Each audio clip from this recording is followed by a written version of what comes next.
I decided to go to the Bronx, the birthplace of hip-hop. I talked to the reigning king of the boogie down, Fat Joe. I wanted to ask Fat Joe, why is it so important to be hard in hip-hop?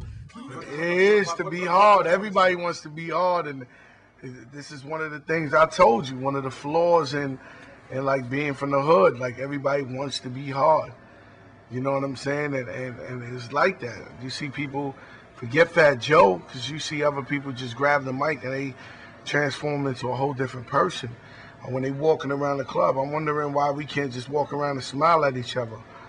Why are we all there to do the same thing, have a nice time, party and get drunk and enjoy the music, but we all looking at everybody like, and this be writers, journalists like you know, it'd be good people working who be up in the club like, I'm saying it's something, I don't even know. I can't answer that.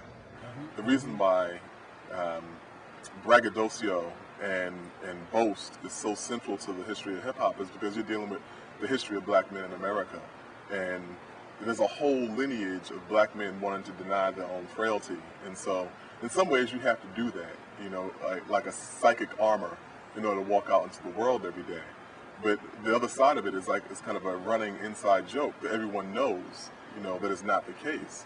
We're playing a role from the time we're 7 years old. We walk down the street in the neighborhood and somebody calls us a sissy, a sucker, church boy. And we start playing that role. When I see young fathers with their children, I'm always happy. But when I see them, you know, punch their child in the chest, I say, nigga, you got to be ready for this. The streets, the cops, the system, harassment, the options, get shot, go to jail, or get shot. The lawyers, the part, they are of the puzzle, the release, the warning, try not to get in trouble. I just think in general our society limits the range in which men can express their emotions. I ain't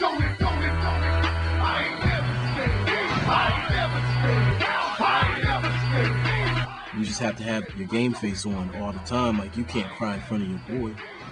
You just can't do it. If you're a young man growing up in this culture and the culture is telling you that being a man means being powerful, being dominant, being in control, having the respect of your peers, but you don't have a lot of real power. Well, one thing that you do have access to is your body and your ability to present yourself, you know, physically as somebody who's worthy of respect. And I think that's one of the things that accounts for a lot of the hypermasculine posturing by a lot of young men of color and a lot of working class white guys as well. Men who have more power, men who have financial power and workplace authority and forms of abstract power like that don't have to be as physically powerful because they can exert their power in other ways.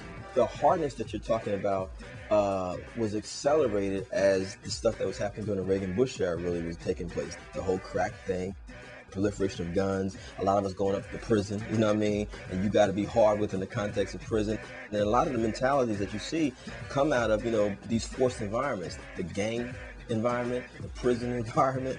Sooner or later, all the stuff that you saw happening on the streets was going to begin to be reflected in the music and the culture.